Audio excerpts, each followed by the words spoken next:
Good morning, everyone. Today we will start our new chapter, that is Modern Democracy from Civics.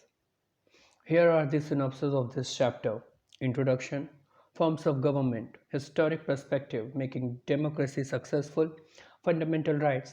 In fundamental right, there are some particular categories.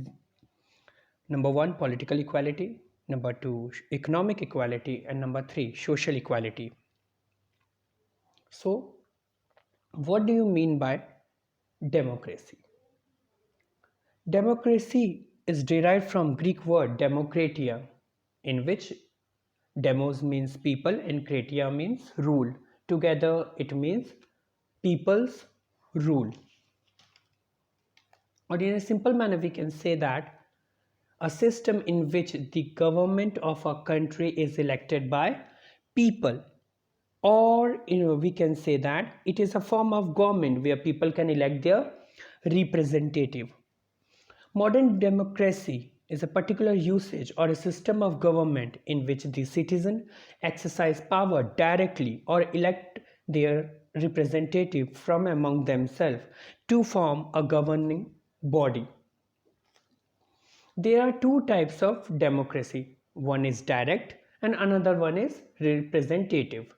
Direct democracy or pure democracy in which people decide on policy initiative directly.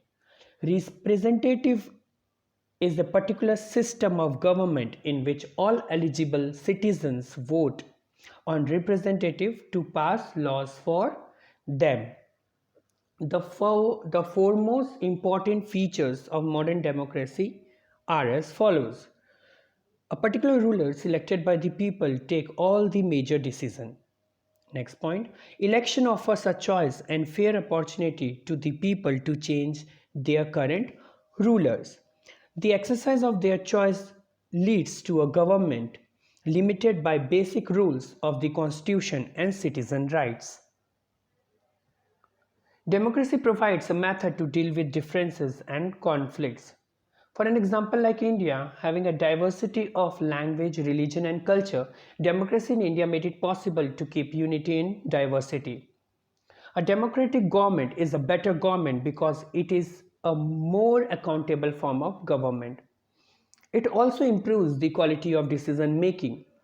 Democracy provides a method to deal with differences or enhances the dignity of citizens because it is based on the principle of political, unrecognizing that the poorest and least educated have the same status as the rich and the educated one. Our next topic is forms of government. Government is classified or bifurcated into categories of monarchy, democracy, and dictatorship. Monarchy means it is a system of government or ruled by a king or a queen. Democracy in which the people can elect their representative, and in dictatorship it is a form of government or social institution where one person makes all the rules and decisions without input from anyone else. Our next topic is historic perspective of modern democracy. A modern democracy is a political system or a system of decision making within an institution or organization or a country in which all members have an equal share of power. Modern democracies are characterized by two capabilities that differentiate them fundamentally from earlier form of government. Modern democracy generally associated with the efforts of the ancient Greek, who were themselves considered the founder of Western civilization. Or we can say that thinking about democracy required confronting and also contradictions what makes a political system democratic in its working level. For an example, a profound belief in political equality clashes with an increasing concentration of wealth in the context of judicial legitimation of the wealth, which influenced by the electoral competition.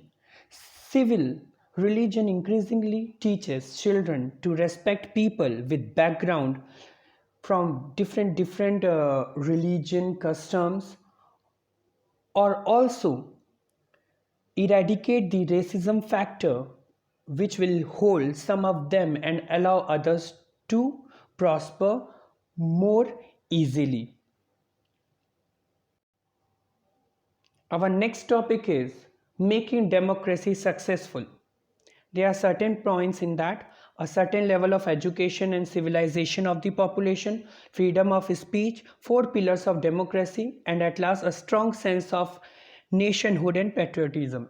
First, a certain level of education and civilization of the population. The ceding of power is from the individual vote.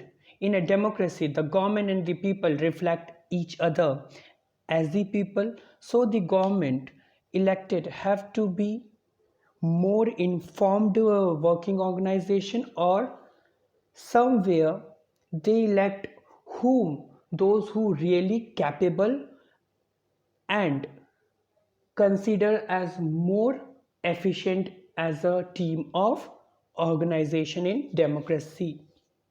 Second point, freedom. Freedom of speech and press and personal freedom should be strictly coupled with responsibility and accountability. The capacity to handle this freedom derives from the above condition of education and civilization. Four pillars of democracy. Number one, legislature. The legislature are the elected representative who sit in the parliament and frame, introduce, or we can say then modify laws and policy by which the nation is governed. Again, it takes an educated population to recognize worthy candidate to elect as their representative. Next point, executive. The executive are the largest manpower which not only are more efficient, are more capable to introduce a particular system of work, but also we can say they are absolutely uncorrupt and unconsciousness belongings to the particular government. Judiciary. Judiciary is the system of court that interpret and apply the law in the name of the state. The judiciary can also be thought of the mechanism for the resolution of disputes. And at last, media. Media is the plural form of medium which describe any channel of communication. This can include anything from printing paper or to digital media, or we can say them educational content and numerous other form of information. A strong sense of nationhood and patriotism.